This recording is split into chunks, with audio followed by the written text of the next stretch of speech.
ओम शांति। आज 19 अक्टूबर 2024 के बाबा के अनमोल मधुर महावाक्य सुनेंगे। आज की मुरली में बाबा कहे, बच्चे तुम क्या कर रहे हो? युद्ध के मैदान में खड़े हो, लेकिन बाबा कहे तुम तो सभी बैठे हो। ये रूहानी सेना कैसी है? बैठे बैठे युद्ध कर रहे हैं। बाबा कहे शास्त्रों में तो राम की सेना दिखाई, लेकिन वास्तव में वहां तो सेना की दरकार ही नहीं है। स्वर्ग में न कृष्ण की कोई सेना है, न राम की कोई सेना है, लेकिन वास्तव में ये रूहानी सेना शिव बाबा की है। तो तुम्हारी युद्ध है विकारों के साथ। बाबा कहे उसमें भी मुख्य देह अभिमान के साथ तुम्हारी युद्ध है, क्योंकि देह अभिमान के कारण ही और विकार आ जाते हैं। इसीलिए शास्त्रों में भी गायन है कि काम को जीतो और जगत जीत बनो। तो वास्तव में ये विकारों के ऊपर जीत प्राप्त करने की बात है, और ये संगम युग पर ही होती है। कैसे होती है? ज्ञान के माध्यम से। तभी कहा गया है ज्ञान सूर्य प्रगटा तो अज्ञान अंधेर विनाश। तो इसीलिए बाबा कहे तुम बच्चों को जब इस याद की यात्रा में रहकर विकारों पर विजय प्राप्त कर पावन बनते हो तो बहुत खुशी होने लगती है। तुम्हारे गुलाम कौन है? कौन सर्वेंट्स है? तो बाबा कहे प्रकृति के पांचों तत्व तुम्हारी सेवा में हाजिर हो जाते हैं, सारी दुनिया का परिवर्तन करते हैं और स्वर्गीय दुनिया स्थापन कर देते हैं। तो सुनते हैं आज के बाबा के अनमोल मधुर महावाक्य। ओम शांति। मीठे बच्चे सदा खुशी में रहो तो याद की यात्रा सहज हो जाएगी। याद से ही 21 जन्म के लिए पुण्य आत्मा बनेंगे। खुशी खुशी बाबा को याद करेंगे तो याद भी जैसे सहज हो अनुभव होने लगेगी। आज की मुरली से प्रश्न है, तुम्हारे सबसे अच्छे सर्वेंट व गुलाम कौन है? उत्तर, नेचुरल कैलामिटीज व साइंस की इन्वेंशन जिससे सारे विश्व का किचड़ा साफ होता है, ये तुम्हारे सबसे अच्छे सर्वेंट व गुलाम है जो सफाई में मददगार बनते हैं। सारी प्रकृति तुम्हारे अधिकार में रहती है। ओम शांति। मीठे मीठे रूहानी बच्चे क्या कर रहे हैं? पूछते बाबा, क्या कर रहे हैं? युद्ध के मैदान में खड़े हैं। खड़े तो नहीं, तुम तो बैठे हो ना। तुम्हारी सेना कैसी अच्छी है। इनको कहा जाता है रूहानी बाप की रूहानी सेना। रूहानी बाप के साथ योग लगाकर रावण पर जीत पाने का कितना सहज पुरुषार्थ कराते हैं। बाबा आकर रावण पर जीत पाने का कितना सहज पुरुषार्थ कराते हैं। तुमको कहा जाता है गुप्त वॉरियर्स, गुप्त महावीर। 5 विकारों पर तुम विजय पाते हो। उसमें भी पहले है देह अभिमान। बाप विश्व पर जीत पाने व विश्व में शांति स्थापन करने के लिए कितनी सहज युक्ति बताते हैं। शांति स्थापन करने की भी कितनी सहज युक्ति बताते हैं कि इन विकारों पर विजय प्राप्त करो। तुम बच्चों बिगर और कोई नहीं जानते। तुम विश्व में शांति का राज्य स्थापन कर रहे हो।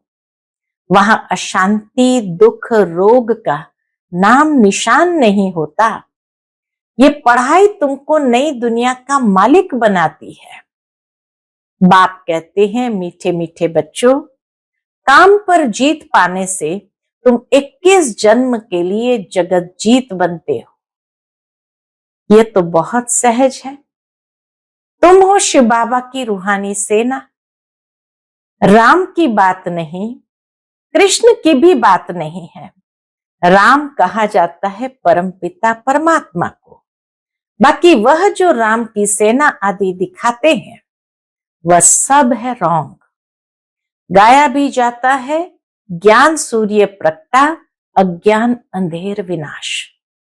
कलयुग घोर अंधियारा है, कितना लड़ाई झगड़ा मारा मारी है। सतयुग में ये होती नहीं। तुम अपना राज्य देखो कैसे स्थापन करते हैं। बाबा कहे ये भी वंडरफुल है कि तुम अपना राज्य कैसे स्थापन करते हो।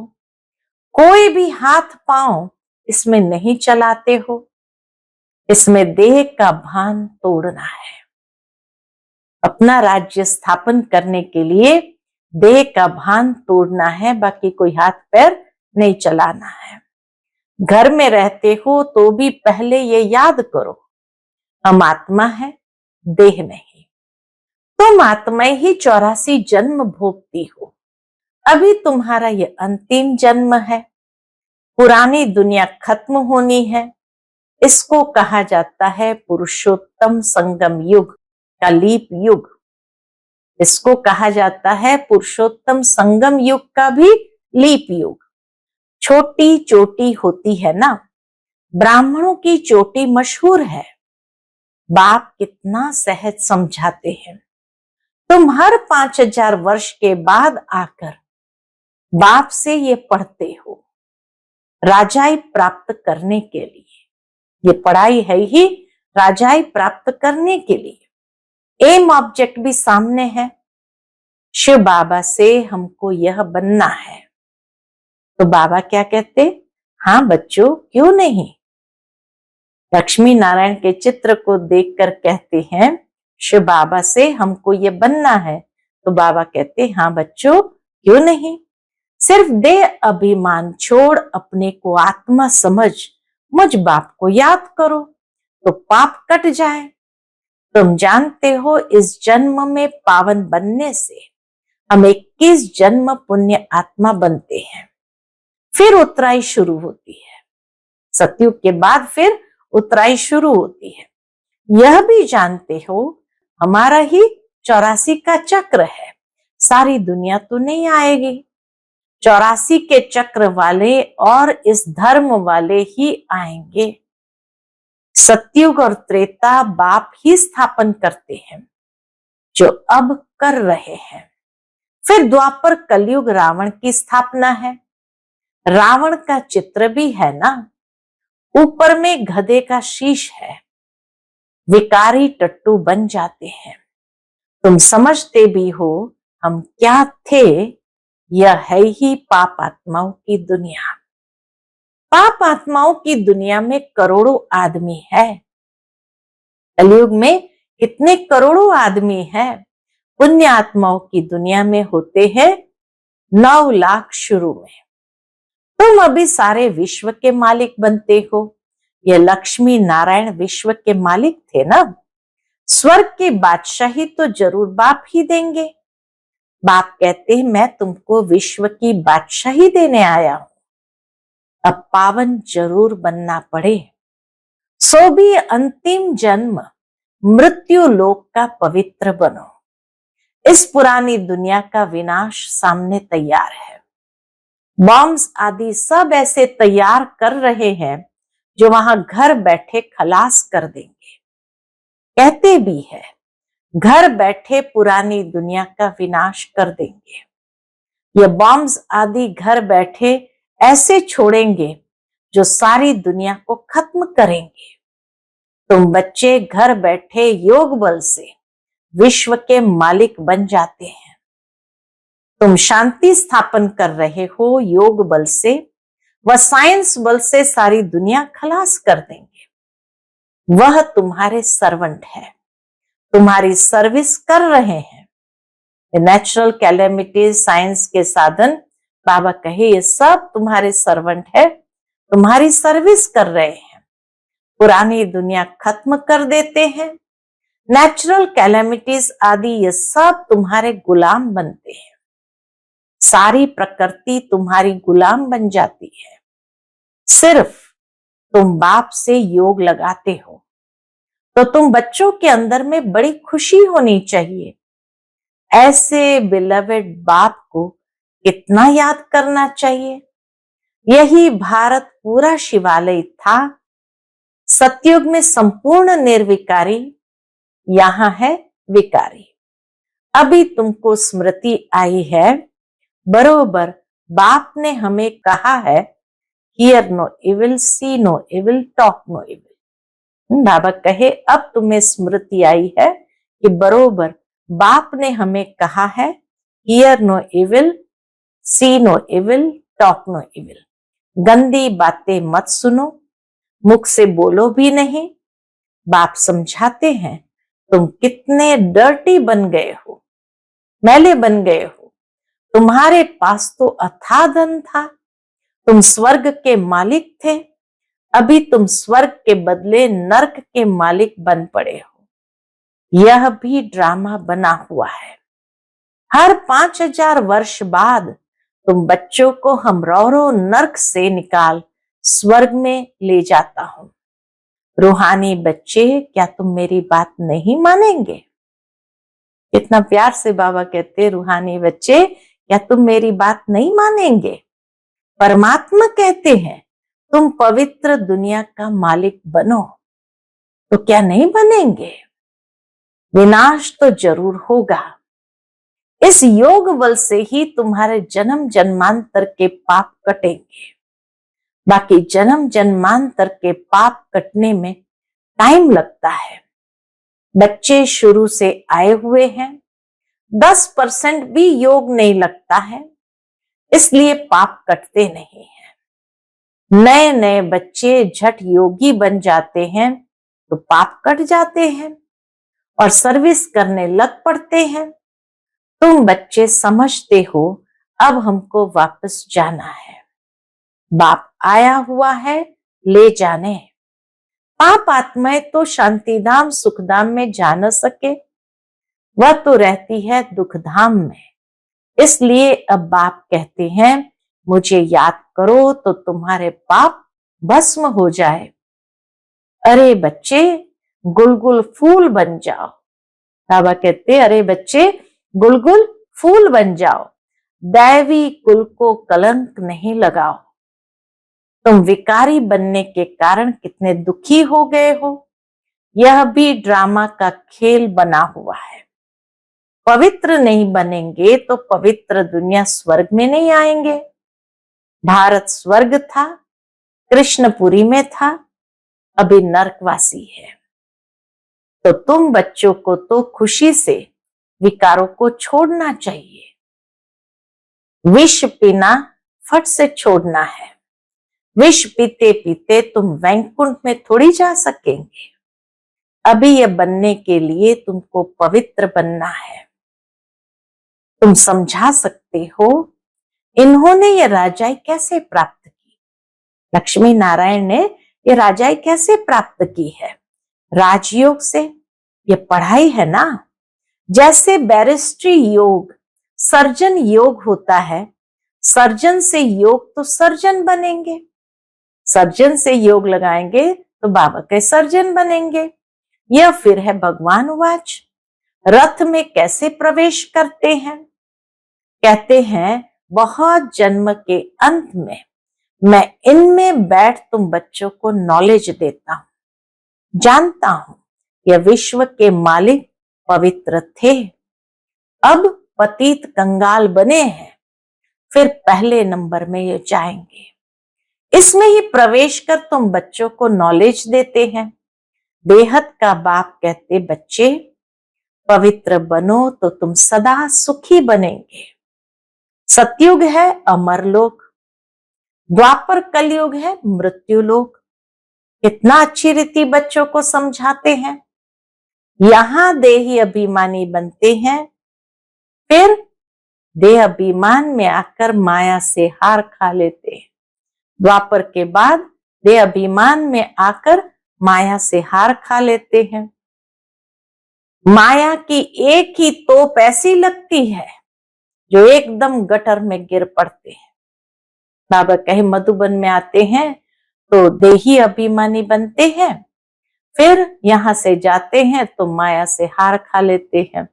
माया की एक ही तोप ऐसी लगती है जो एकदम गटर में गिर पड़ते हैं। बाप कहते ये गटर है, ये कोई सुख थोड़ी है। स्वर्ग तो फिर क्या, इन देवताओं की रहनी करनी देखो कैसी है। नाम ही है स्वर्ग, तुमको स्वर्ग का मालिक बनाते हैं, फिर भी कहते हैं कि हम विष जरूर पिएंगे। हम बाबा कहे जब माया के वश हो जाते हैं तो कितना भी बाबा कहते मैं तुम्हें स्वर्ग का मालिक बनाता हूं तो भी कहेंगे हम विष जरूर पिएंगे, तो स्वर्ग में आ नहीं सकेंगे, सजा भी बहुत खाएंगे। तुम बच्चों की माया से युद्ध है, बेअभिमान में आकर बहुत छीछी काम करते हैं, समझते हैं हमको कोई देखता थोड़ी है। क्रोध लोभ तो प्राइवेट नहीं होता, काम में प्राइवेसी चलती है। काला मुंह करते हैं, काला मुंह करते करते तुम गोरे से सांवरे बन गए तो सारी दुनिया तुम्हारे पिछाड़ी आ गई। ऐसी पतित दुनिया को बदलना जरूर है। बाप कहते तुमको शर्म नहीं आती है, एक जन्म के लिए पवित्र नहीं बनते हैं। भगवान वाच काम महाशत्रु है, वास्तव में तुम स्वर्गवासी थे तो बड़े धनवान थे, बात मत पूछो। बच्चे कहते बाबा हमारे शहर में चलो, क्या कांटों के जंगल में बंदरों को देखने चलो। बाबा कहते, कई बच्चे कहते बाबा हमारे शहर में चलो, तो बाबा कहते क्या कांटों के जंगल में बंदरों को देखने चलो। तुम बच्चों को ड्रामा अनुसार सर्विस करनी ही है। गाया जाता है फादर शो सन, बच्चों को ही जाकर सबका कल्याण करना है। बाप बच्चों को समझाते हैं ये भूलो मत, हम युद्ध के मैदान में हैं। तुम्हारी युद्ध है 5 विकारों से, यह ज्ञान मार्ग बिल्कुल अलग है। बाप कहते मैं तुमको स्वर्ग का मालिक बनाता हूं 21 जन्मों के लिए, फिर तुमको नरकवासी कौन बनाते हैं। रावण, फर्क तो देखते हो ना, जन्म जन्मांतर तुमने भक्ति मार्ग में गुरु किए, मिला कुछ भी नहीं। इनको कहा जाता है सतगुरु। शिव बाबा है सतगुरु। सिख लोग कहते हैं ना सतगुरु अकाल मूरत, उनको कभी कोई काल खाता नहीं, वह सतगुरु तो कालों का काल है। बाप कहते हैं मैं तुम सब बच्चों को काल के पंजे से छुड़ाने आया हूं। सतयुग में फिर काल आता ही नहीं है, उनको अमर लोक कहा जाता है। अभी तुम श्रीमत पर अमर लोक सतयुग के मालिक बन रहे हो। तुम्हारी लड़ाई देखो कैसी है, सारी दुनिया एक दो में लड़ती झगड़ती रहती है। तुम्हारी फिर है रावण 5 विकारों के साथ युद्ध, उन पर जीत पाते हो, यह है अंतिम जन्म।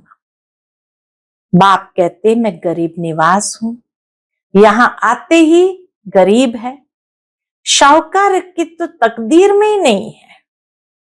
ये ज्ञान की बातें सुनना, बाबा कहे शाहूकारों की तो तकदीर में ही नहीं है, धन के नशे में ही मगरूर रहते हैं। यह सब खत्म हो जाने वाला है, बाकी थोड़ा समय है। ड्रामा का प्लान है ना, ये इतने बॉम्ब्स आदि बनाए हैं, वह काम में जरूर लाने हैं। पहले तो लड़ाई बाणों से, तलवारों से, बंदूकों आदि से चलती थी। अभी तो बॉम्ब्स ऐसी चीज निकली है जो घर बैठे ही खलास कर देंगे। यह चीजें कोई रखने के लिए थोड़ी बनाई है, कहां तक रखेंगे। बाप आए हैं तो विनाश भी जरूर होना है। ड्रामा का चक्र फिरता रहता है, तुम्हारी राजाई जरूर स्थापन होनी है। यह लक्ष्मी नारायण कभी लड़ाई नहीं करते हैं। बाबा कहे लक्ष्मी नारायण कभी लड़ाई नहीं करते हैं, बल शास्त्रों में दिखाया है।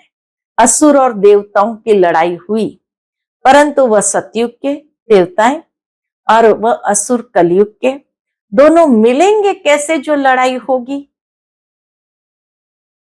अभी तुम समझते हो हम 5 विकारों से युद्ध कर रहे हैं। इन पर जीत पाकर संपूर्ण निर्विकारी बन निर्विकारी दुनिया के मालिक बन जाएंगे। उठते बैठते बाप को याद करना है, दैवी गुण धारण करने हैं। ये बना बनाया ड्रामा है। कोई कोई के नसीब में ही नहीं है। योग बल हो तभी विकर्म विनाश हो। संपूर्ण बने तब तो संपूर्ण दुनिया में आ सकेंगे। बाप भी शंख ध्वनि करते रहते हैं। उन्होंने फिर भक्ति मार्ग में शंख व तुतारी आदि बैठ बनाई है। बाप तो इस मुख द्वारा समझाते हैं। शंख ध्वनि जो बाबा करते हैं ब्रह्मा मुख से करते हैं, अर्थात समझाते हैं। ये पढ़ाई है राजयोग की, बहुत सहज पढ़ाई है। बाप को याद करो और राजाई को याद करो। बेहद के बाप को पहचानो और राजाई लो। इस दुनिया को भूल जाओ। तुम बेहद के सन्यासी हो, जानते हो पुरानी दुनिया सारी खत्म होनी है। इन लक्ष्मी नारायण के राज्य में सिर्फ भारत ही था। इन लक्ष्मी नारायण के राज्य में सिर्फ भारत ही था और कोई खंड भी नहीं था। अच्छा, मीठे मीठे सिक्किलदे बच्चों प्रति माता पिता बाप दादा का याद प्यार और गुड मॉर्निंग। रूहानी बाप की रूहानी बच्चों को नमस्ते। हम सभी रूहानी बच्चों की रूहानी माता पिता बाप दादा को याद प्यार, गुड मॉर्निंग और नमस्ते नमस्ते। शुक्रिया बाबा, शुक्रिया। आज की मुरली से धारणा के लिए मुख्य सार है। पहली पॉइंट, अपने दैवी कुल को कलंक नहीं लगाना है, गुलगुल बनना है। अनेक आत्माओं के कल्याण की सर्विस कर बाप का शो करना है। दूसरी पॉइंट, संपूर्ण निर्विकारी बनने के लिए गंदी बातें न तो सुननी है न मुख से बोलनी है। Hear no evil, talk no evil, see no evil. देह अभिमान के वश हो कोई चीची काम नहीं करने हैं। आज का बाप दादा का मधुर वरदान हम बच्चों के लिए है। मन मनाभव के मंत्र द्वारा मन के बंधन से छूटने वाले निर्बंधन ट्रस्टी भव। मन मनाभव के मंत्र द्वारा मन के बंधन से छूटने वाले निर्बंधन ट्रस्टी भव। निर्बंधन ट्रस्टी भव। कोई भी बंधन पिंजड़ा है। पिंजड़े की मैना अब निर्बंधन उड़ता पंछी बन गई। अगर कोई तन का बंधन भी है तो भी मन उड़ता पंछी है, क्योंकि मन मना भव होने से मन के बंधन छूट जाते हैं। प्रवृत्ति को संभालने का भी बंधन नहीं। ट्रस्टी होकर संभालने वाले सदा निर्बंधन रहते हैं। गृहस्थी माना बोझ, बोझ वाला कभी उड़ नहीं सकता, लेकिन ट्रस्टी है तो निर्बंधन है और उड़ती कला से सेकंड में स्वीट होम पहुंच सकते हैं। आज का स्लोगन है, उदासी को अपनी दासी बना दो, उसे चेहरे पर आने न दो। उदासी को अपनी दासी बना दो, उसे चेहरे पर आने न दो। इतनी सुंदर बात बाबा ने कही है। अच्छा, ओम शांति।